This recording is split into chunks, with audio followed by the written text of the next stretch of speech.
Hello friends, তোমরা কেমন আছো? আমি তো খুব ভালো আছি।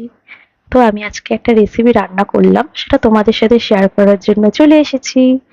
বলো তো কি রান্না করলাম? চলো দেখি কি রান্না করেছি। সর্ষে ভোলা। ফার্স্টে আমি মাছগুলো নুন, হলুদ, লঙ্কা গুঁড়ো দিয়ে মাখিয়ে রেখেছি কিছুক্ষণের জন্য। তারপরে কড়াতে তেল দিয়ে মাছগুলো ফ্রাই করলাম। ফ্রাই করে কিছুক্ষণ রেখে দিলাম। রেখে দিয়ে কড়ার মধ্যে জাস্ট একটু অল্প তেল দিয়ে আমি আলুটা তুলে দিলাম।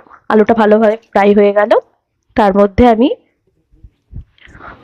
আগে থেকেই বেটে রেখেছিলাম আদা, পেঁয়াজ আর একটু অল্প শুকনো লঙ্কা গুঁড়ো, আর তার সাথে একটু নুন দিয়েছিলাম। নুন দিয়ে বেটে ওই মিক্সটা আমি কড়ার মধ্যে দিয়ে দিলাম। আলুর সাথে একসঙ্গে মাখা মাখা হয়ে গেলে, ভালোভাবে ফ্রাই হয়ে গেলে, তারপরে আমি অল্প একটু সর্ষে বাটা দিয়ে দেবো। দিয়ে হালকা জল দিয়ে দেবো। জলের মধ্যে অল্প একটু নুন দিয়ে দেবো। আর একটু ফুটে আসবে, তার কিছুক্ষণ পর আমি ভাজা মাছগুলো দিয়ে দেবো। দেওয়ার পর যখন হয়ে যাবে, আমি একটু ধনেপাতা কুচিয়ে রেখেছি, সেটা ওপর থেকে ছড়িয়ে দেবো।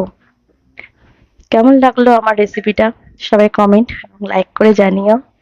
Thank you.